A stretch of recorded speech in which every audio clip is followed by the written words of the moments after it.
நன்றி சார். நிறைவாக 1000 கேள்விகளில் சுயநலம் துறந்து பொதுநலம் பேசும் மாற்றம் தேடிய பேச்சு அழைக்கிறோம் விநியோகஸ்தர் சங்க தலைவர் திரு கே ராஜன் அவர்களை.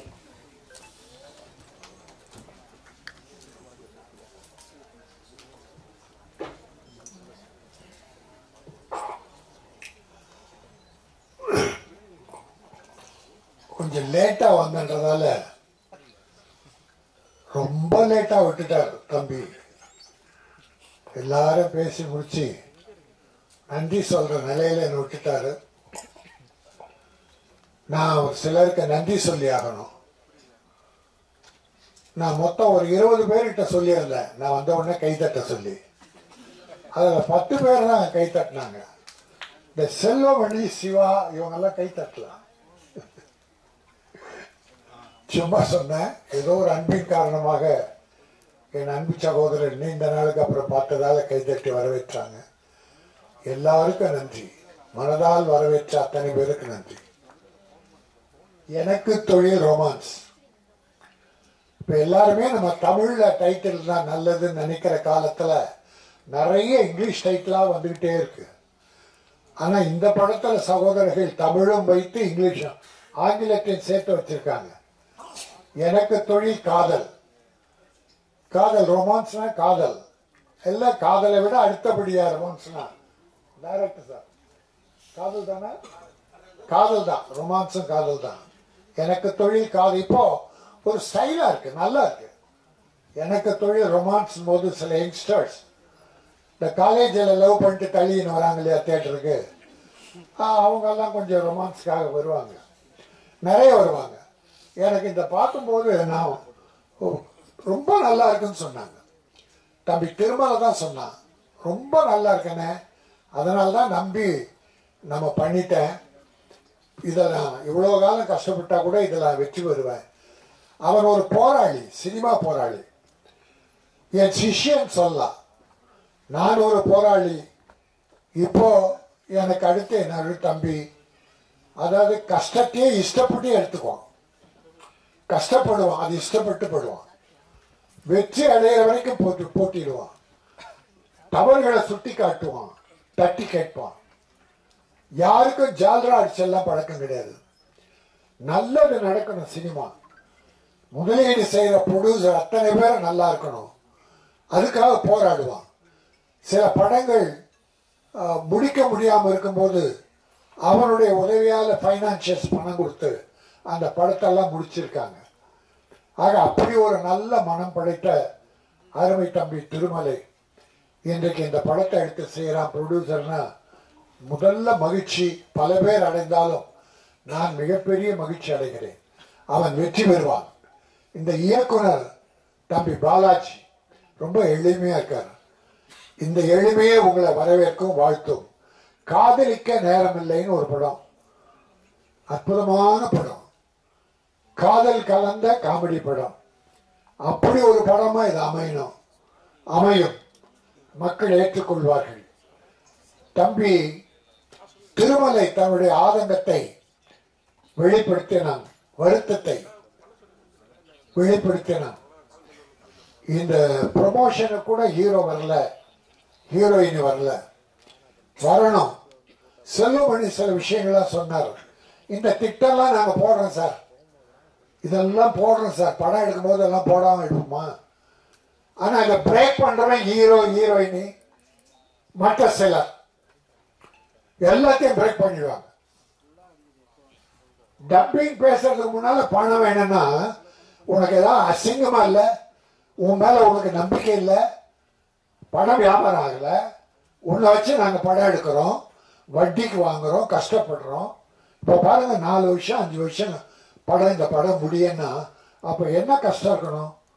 பொருளாதார கஷ்டம் தான் இருக்கணும். அதை கடைசியாக மகேந்திரகுமார்ஜி உதவியால தம்பி திருமலை ஏற்பாடு பண்ணி இந்த படத்தை முடிச்சிருக்கான். இப்போ ஹீரோவா நீ கொண்டாந்த படத்தை கொடுத்த, என் முதல் படம் கதாநாயகன், இந்த படம் எப்படி வரணும், இந்தாங்க இந்த பணத்தை வச்சு படம் பண்ணுங்க.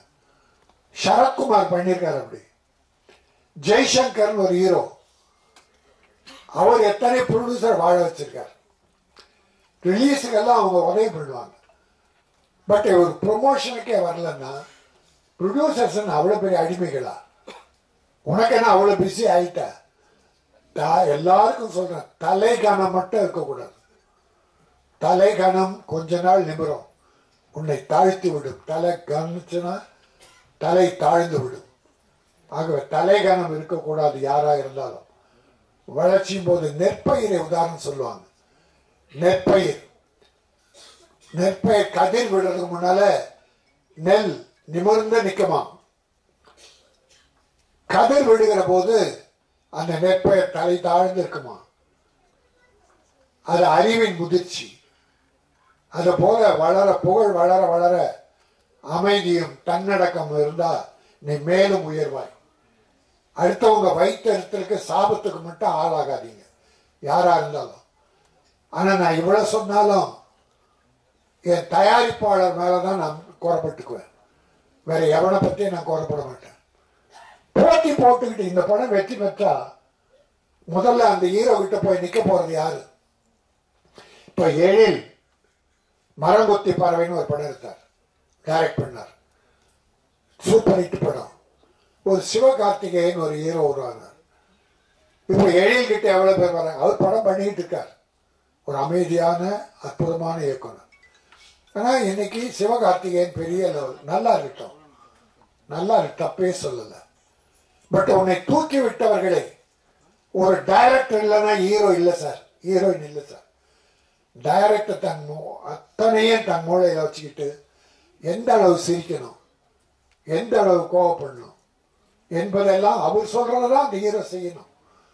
அளவுக்கு மீறி டைரக்டர் மீறி பண்ண முடியாது. அப்போ ஒரு ஹீரோயினை உருவாக்குவது டைரக்டர். அந்த டைரக்டருக்கு மரியாதை தான் நீ என்ன வாழ போற? அது மட்டும் இல்ல, என் ப்ரொடியூசர் மேலனா ஒரு ஹீரோயினை இந்தியில தேடி கொண்டாந்து போடுறாங்க சார், தமிழ்ல கிடைக்கலன்னு. அந்த ஹீரோயினி கால் ஷீட் கொடுக்கறதே கஷ்டம். கொடுத்தா பாம்பேல இருந்து வரணும். பாம்பேல பிளைட் வீட்டில இருந்து ஏரோட்ரம் வர வரைக்கும் அந்த பவுன்சர் அங்க 4 பவுன்சர். இந்தியில பாம்பேல வீட்டுல இருந்து அவங்க ஏர்போர்ட் வர்ற வரைக்கும் 4 பவுன்சர். ஏர்போர்ட் ஏறின உடனே சென்னையில 4 பவுன்சர் கொண்டாந்து விடணும். இன்னும் அவ்வளவு பெரிய தீவிரவாதியா நீ? ஹீரோக்கள் இத்தனை ஹீரோக்களும் பவுன்சர்ஸ் வச்சுக்கிறாங்க. சில டைரக்டர்கள் அவங்களுக்கு பவுன்சர்ஸ். அவ்வளவு கேடு கட்டவனா பயங்கரவாதியா? உன்னை கொலை பண்றதுக்கு ஆளுங்க சுத்திட்டா இருக்கு. எதுக்கு பவுன்சர்ஸ குறை சொல்ல? பவுன்சர்ஸுக்கு வேஷம் கொடுங்க, வேலை கொடுங்க, அந்த தம்பிகள் நல்லா இருக்கட்டும். ஆனா கேரவான்ல இருந்து ஹீரோ போவாராம், 6 பவுன்சர் கூடவே போவாங்களாம். ஷூட்டிங் ஒரு 100 மீட்டர்ல நடக்கும். அந்த 100 மீட்டர் வரைக்கும் ஹீரோ விட்டுட்டு அங்கேயே உட்கார்ந்துட்டு இருக்கணும். பிறகு அந்த பவுன்சர் ஹீரோ ஷாட் முடிஞ்சு கேரவுண்ட் வருவார். அந்த பவுன்சர்ஸ் வந்து கேரவுண்ட்ல உட்கார வைக்கணும். என்னங்கண்ணா இது அக்கிரமமா இருக்குது? அவ்வளோ பெரிய தீவிரவாதிகளா நீங்க? உங்களை சொல்றதுக்கு ஆள் தேடிட்டு இருக்காங்க. அது ரொம்ப வேதனையான விஷயம். இதை செய்வது யார்? நம்மளோட ப்ரொடியூசர். நான் அவங்கள குறை சொல்ல மாட்டேன். எனக்கு வேணாம், அந்த ஹீரோ வேணாம் என்று சொல்ல தைரியம் இல்லையே. அவங்களால எத்தனை கோடி சம்பாதிக்க போறீங்க? படுற வேதனை அவ்வளவு பெரிய வேதனை. ஆகவே சில கஷ்டங்கள் ப்ரொடியூசர்ஸுக்கு பலர் செயற்கையா கொடுக்கிறாங்க. இதற்கு தயாரிப்பாளர் சங்கம் தான் ஒரு முடிவை எடுக்கணும். திருமலை இங்க கத்தி பிரயோஜனம் கிடையாது. தயாரிப்பாளர் சங்கம் ஒற்றுமையா இருக்கணும். ஆந்திரா பிரமாதமா இருக்கு. ஆந்திரா ப்ரொடியூசர் கவுன்சிலை மீறி யாரால ஒன்றும் பண்ண முடியாது. கேரளா பவர்ஃபுல் ப்ரொடியூசர் கவுன்சில் சொல்றதா நடக்கும். கர்நாடகாவும் அப்படிதான். நான் ஒரே ஒரு உதாரணம் சொல்லி முடிக்கிறேன். ஆந்திராவில் ஒரு வில்லனுக்கும் ஒரு ஹீரோயினுக்கும் ரெட்டு போட்டாங்க. ஒரு ப்ரொடியூசருக்கு டேட்டு கொடுத்து அந்த படத்தில் ஆக்ட் பண்ணாம அவரை விட்டுட்டு இன்னொரு படம் பெரிய ப்ரொடியூசர் டைரக்டர் படத்துக்கு போயிட்டாங்க. அந்த ப்ரொடியூசர் கம்ப்ளைண்ட் பண்ணார். என் படத்துக்கு தேதி கொடுத்துட்டு அந்த ஹீரோ வில்லனும் ஹீரோயினும் வரல. ப்ரொடியூசர் கவுன்சில் அவங்கள ரெட்டு போட்டுச்சு ஆந்திராவில். ஒரு மாசம் படம் நடிக்கல, யாருமே கூப்பிடல. பிறகு 5 ரூபாய் 5 லட்சம் ஃபைன் பண்ணி அந்த வில்லனும் ஹீரோயினும் பணம் கட்டின பிறகு ரிலீஸ் பண்ணாங்க, நடிக்க ஆரம்பிச்சாங்க. யாரும் இல்லை, பிரகாஷ் ராஜ் என்கிற வில்லன், சிம்ரன் என்கிற ஹீரோயின். அப்போ அந்த பவர் எங்க போச்சு உங்களுக்கு? நம்முடைய வேலை செய்பவர்கள் அவங்ககிட்ட நம்ம அடிமையா இருக்க முடியாது. அந்த கட்ஸ் நம்ம ப்ரொடியூசருக்கு வேணும். அந்த கட்ஸை கொடுக்க வேண்டியது ப்ரொடியூசர் கவுன்சில். இப்ப செல்லுமணி சொன்ன மாதிரி சரியா வரலையா, பெப்சி கிட்ட சொல்லி ஒத்துழைமை கொண்டு வாங்க. ஒரு ஹீரோ போடாத, கிட்ட போகாத, எந்த ப்ரொடியூசரும் போகாத. 3 மாசம் வளர்ச்சி ஆகட்டும், மேக்கப் போடாம இருக்கட்டும், அப்புறம் அழ போறாங்க பாரு, வந்து வேஷம் கேட்பான். ஆக எந்த ஊர்ல தனிப்பட்ட முறையில் நான் யாரும் சொல்லலை. என் ப்ரொடியூசரை வேதனைப்படுத்திய எந்த ஹீரோ ஆனாலும் அவரை நான் வன்மையாக கண்டிக்கிறேன். இந்த எனக்கு தொழில் ரொமான்ஸ் மிகப்பெரிய வெற்றி பெறும். மிகச்சிறந்த நகைச்சுவை காதல் கதை. அந்த படத்தை மக்கள், தமிழக மக்கள் மட்டுமல்ல, சினிமா பார்க்கிற அத்தனை பேரும் ஏற்பார்கள். அதன் மூலமாக ஒரு கதாநாயகன் மிகப்பெரிய வெற்றி பெறுவார். ஹீரோ ஓடுறாங்க. இப்போ அந்த ஹீரோ ப்ரொமோஷன் வந்திருந்தா இந்த டிவி, நம்ம கேமராக்கள் எல்லாமே அவங்ககிட்ட தான் இருந்திருக்கும். எங்கேயும் ப்ரொமோஷன் அவங்களுக்கு தான். ப்ரொடியூசர் யாருன்னா எடுப்பாங்க, டைரக்டர் யாருன்னா போட்டோ எடுப்பாங்க, கிட்டச்சாக மாட்டாங்க. ஒரு ப்ரொடியூசர் போய் சார் டைம் ஆச்சு வாங்க வாங்க ஹீரோவை கூப்பிட்டா ஒரு கேமரா சார் கொஞ்சம் தள்ளி நில்லுங்க, ப்ரொடியூசரை தள்ளி நில்லுங்கன்ட்டு கேமரா ஹீரோ எடுக்கிறான், ஹீரோயினை எடுக்கிறான். அப்போ இங்கேயும் பவர் யாருக்கு? உங்களுக்கு தான். உங்களுக்கு தான் ப்ரொமோஷன். நன்றி மறக்காதீர்கள். என் நன்றி கொண்டார்க்கும் உயுண்டா உயிரில்லை, செய் நன்றி கொன்ற மகற்கு என்று வள்ளுவன் சொன்னான். இன்னைக்கு நல்லா இருக்கலாம். ஒரு வாழை மரம், ஒரு தேக்கு மரம், ரெண்டுத்துக்கும் ஒரு வாதம் வந்தது. வாழை மரம் தேக்கு மரம் வாழை மரத்தை கிண்டல் பண்ணி, நீ ரொம்ப ஷார்ட்டா இருக்க, நீ விலை கம்மி, நான் தான் உயரமா வளர்றேன், என்னுடைய மதிப்பு அதிகம், நான் பணக்காரன் வீட்டிலெல்லாம் வீடுகளை நிறைச்சி அழகுபடுத்துறேன் அப்படின்னுச்சு. வாழை மரம் சொல்லிச்சு, நீ வெட்டின பிறகுதான் நீ அழகு. உன்னை அறுத்து மரம் வளர்ந்த பிறகு தேக்கு மரத்தை அறுத்து பீரோ செய்கிறானோ என்ன பண்றானோ, பொருள் அழகிய பொருள்.